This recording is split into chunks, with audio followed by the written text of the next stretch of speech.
स्वागत आहे नंदादीप लाईफस्टाईलमध्ये। सध्या आमच्या गार्डनमध्ये गुलाबी शेवंतीला खूपच सुंदर फुलं येतात।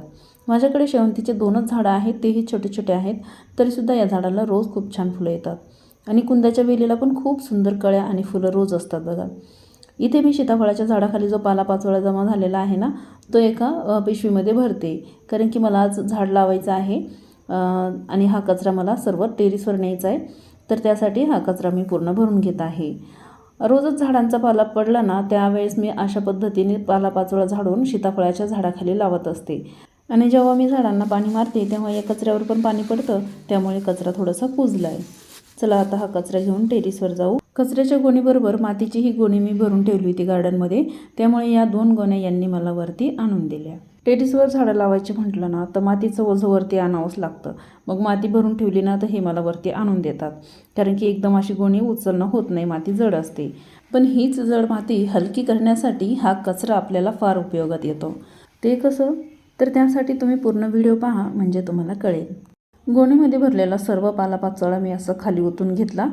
त्यानंतर या छोट्या गोणीमध्ये माती भरून आणलेली आहे, तीही खाली ओतून घेत आहे। माती ही थोडीशी कडक आहे, कडक म्हणजे काळी माती होती ही। आम्ही काळी माती अशीच भरून आणली होती शेतामधून, तर ती माती त्यावरती पाणी पडलं ना, ती अशी घट्ट गोळे होतात, तर ती माती मी फोडून घेतली।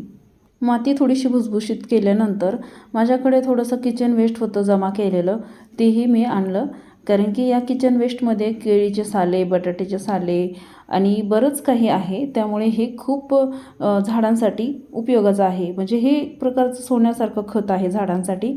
हे आपण सोन्यासारखं खत फेकून देतो आणि मग आपण विकत खतं आणून झाडांना टाकण्याचा प्रयत्न करतो, तर विकत खतं आणण्याची काहीच गरज नसते। आपल्या किचन वेस्टमधूनच आपल्या झाडांसाठी उत्तम खत आपल्याला मिळतं, त्यासाठी जास्त मेहनत करायची गरज नसते। आता मी इथे कांद्याचे जे टरफल असतात तेही जमा केलेले होते, ते या गोणीमध्ये टाकले। तसं तर मी कांद्याच्या टरफलांपासून लिक्विड तयार करते, जेणेकरून या झाडांना फवारणी करायला ते कामं येतं। आता हे किचन वेस्ट बघू शकता तुम्ही, थोडंसं काळपट झालेलं आहे, म्हणजेच ते कुजले। म्हणजेच आता आपण ह्या गोणीमध्ये हे किचन वेस्ट भरलं ना, तर त्याचं लवकर खत तयार होईल आणि त्याचा फायदा झाडांना लवकरात लवकर होईल। हे पूर्ण वाळलेलं किचन वेस्ट आहे, कारण मी मातीचा फुटलेला माठ होता त्यामध्ये जमा करत होते। यामध्ये खत अजिबात मी तयार करण्याची अशी प्रोसेस काही केलेली नाही, फक्त किचन वेस्ट असं जमा केलं। अशा पद्धतीने किचन वेस्ट वाळवून घेतलं ना, तर यामध्ये मुंग्या होत नाहीत, माशा लागत नाहीत, अजिबात कुठले किडे होत नाहीत। या किचन वेस्टमध्ये मला एक वाळलेला पेरू भेटला, एखाद्या वेळेस असंच टाकलं असेल मी, तर त्या पेरूमध्ये एवढ्या बिया निघाल्या। तुमच्या हातात घ्या आणि त्या कुंडीत टाकून द्या। मित्रांनो, आपल्याला इथं पेरूच्या बिया सापडल्या होत्या, आपण आता इथं मकामध्ये टाकून देऊ पेरू। पेरूचे झाडे येतील आपल्याला, मस्त गोड गोड पेरू खायला होते।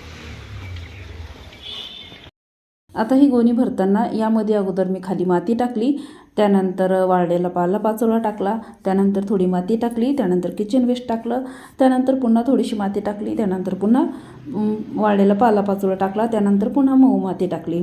अशा पद्धतीने कोणतीही कुंडी भरताना किंवा झाडं ज्या गोणीमध्ये लावायचे, पिशवीमध्ये लावायचे किंवा कोणत्याही कंटेनरमध्ये लावायचे, तर ते कंटेनर भरताना अशा पद्धतीने माती आणि किचन वेस्ट किंवा पालापाचोळ्याचे थर लावायचे। आता यामध्ये आपण पाणी टाकत असतो, पाणी आणि माती यामुळे हे सगळं वेस्टेज जे मटेरियल टाकलेलं आहे ते लवकर कुजतं, यामुळे लवकर आपलं खत तयार होतं आणि याचा फायदा लगेच आपल्या झाडांना होतो। या गोण्यामध्ये मी पालापाचोळा जास्त भरला आहे आणि माती कमी भरली, यामुळे या गोण्या हलक्या झालेल्या आहेत।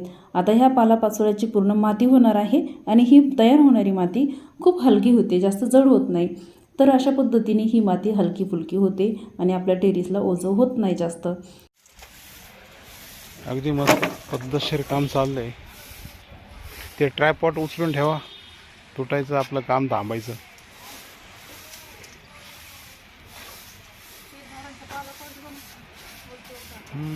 तर ते झाडं याच्यामुळं मग ते सावली पण देतात ना छान। बघा ना किती सुंदर वाटतंय ना, सावली, त्याच्या मागं जो सूर्य निघलेला। हे बघा, झाडं लावले का अशी घाण पण निघती, मिट्टी पण निघती, भरपूर माती, खूप साफसफाई ठेवावी लागते। सर्व झाडून झुडून बारीक सारीक सर्व माती मी या गोण्यांमध्ये भरली। आता या गोण्यांमध्ये आपल्याला लावायचे आहेत झाडं, तर ते झाडं कोणते लावायचे बघा। इथे एका टोपल्यामध्ये मी टाकल्या होत्या भोपळ्याच्या बिया। तर 4 बिया टाकल्या होत्या, तर 4चे 4ही रोपं तयार झालेत. छान रोपं तयार झाले आणि हे रोपं लवकर मी दुसऱ्या कुंडीमध्ये लावले नाही, तर या रोपांना फुलं आलेत, कळ्या आल्यात. पण या कळ्या आता काही कामाच्या नाहीत. जर ह्या कळ्या आणि फुलं असेच ठेवले ना, मग हे झाड वाढणार नाही. तर या झाडाला आलेल्या सर्व कळ्या आणि फुलं मी कट करून टाकले आणि हे झाडं आता मी या गोण्यामध्ये लावणार आहे. तसे तर भोपळ्याच्या बिया लवकर रुजत नाहीत, पण मी 4 बिया टाकल्या होत्या ना, तर 4ही बियाचे 4 रोपं तयार झालेत. या भोपळ्याच्या वेली लावण्यासाठी मी जी या गोणीमध्ये माती भरली ना, तर अशा पद्धतीने माती भरली ना, तर वेगळे खतं टाकण्याची गरज पडत नाही झाडांना. फक्त काय करायचं, सोपं आणि साधं काम. तांदूळ धुतले, डाळी धुतल्या, तर ते पाणी अजिबात किचनच्या बेसिंगमध्ये टाकायचं नाही. पटकन वरती यायचं टेरेसवर आणि झाडांना टाकायचं. तुमचे झाडं टेरेसवर असतील तर टेरेसवर टाका, किंवा मग तुमच्याकडे गार्डन असेल तर ते पाणी गार्डनमध्ये टाका.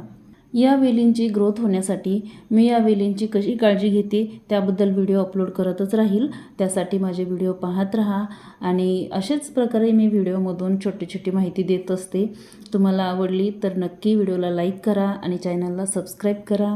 हे झाडं लावण्याचं काम मी सायंकाळच्या वेळेला केलेलं आहे, कारण की अशा वेळेला वातावरण थंड असतं आणि हे रोपं सुकत नाहीत. बघा, जसे लावले ना तसेच आहेत आणि उद्या सकाळी पण असेच राहतील, कारण की रात्रभर यांना थंड हवा मिळते. उन्हामध्ये लावले ना तर लवकर झाडं सुकतात. इथे मी लावली होती हळद, तर हळदीचे सर्व पानं सुकलेत. त्यामुळे मला असं वाटलं की आता हळद आपण काढून घेऊ. तशी हळद काही मी जास्त लावलेली नव्हती, अगदी छोटे छोटे 2-3 तुकडे असतील, कारण की माझ्या गार्डनमधली हळद पूर्ण खराब झाली होती. तर मी यांना सांगितलं मला हळद काढू लागा. तर हळद काढताना अगोदर छोटे छोटे तुकडे निघाले, त्यानंतर मोठे मोठे तुकडे निघायला लागले. इथे मी अद्रक पण लावलेली होती, तर अद्रक काढली होती ना, तर खूप अद्रक निघाली. तेव्हा पण मी व्हिडिओ केलेला आहे, तो ब्लॉग तुम्ही पाहिला नसेल तर नक्की पहा. खूप सारी अद्रक निघाली होती. आणि अद्रक काढल्यानंतर मग मी इथे लावली मक्का. मक्काचे अजून छोटे छोटे झाडं आहेत. पालक लावली आणि काही कांदे लावले होते. कांदे मी बियासाठी लावलेले आहेत. इथं खुरप्याने हळद निघत नव्हती, त्यामुळे अशा पद्धतीने हे काढतायत. अद्रकच्या वेळेस पण असंच झालं होतं. आम्हाला वाटलं छोटीशीच अद्रक निघेल, पण खूप सारी अद्रक निघाली होती. आता हळद पाहू किती निघते. तर इथे बघू शकता तुम्ही, बरीच हळद निघालेली आहे. मला अपेक्षाही नव्हती एवढी हळद निघेल. तशी काही मी जास्त लावलीच नव्हती, तर जास्त अपेक्षा कशी काय करणार. छोटे छोटेच 2-3 तुकडे लावलेले होते, तरीसुद्धा बरीच हळद निघालेली आहे. हळद काढून झाल्यानंतर यांना दिसले झाडाला टमाटे. टमाटे छोटे छोटेच आहेत, तरीसुद्धा यांनी तोडून घेतली, कारण की टमाटे लाल लाल झालेले होते.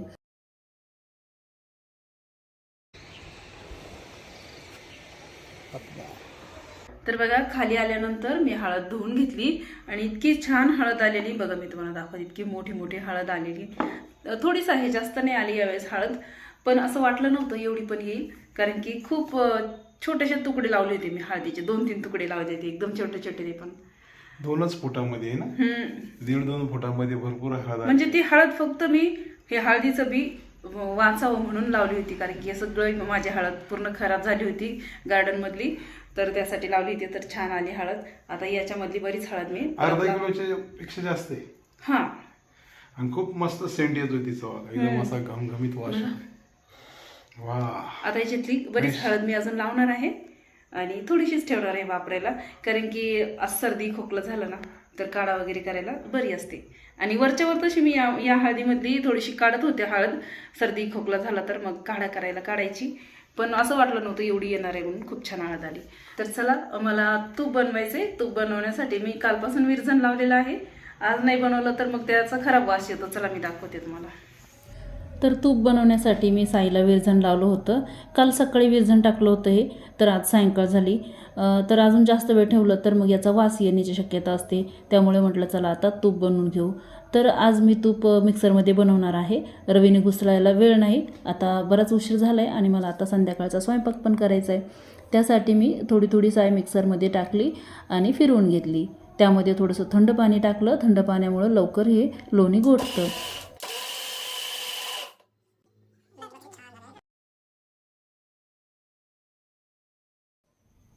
थोडी थोडी करून साय मिक्सरमधून फिरून घेतली.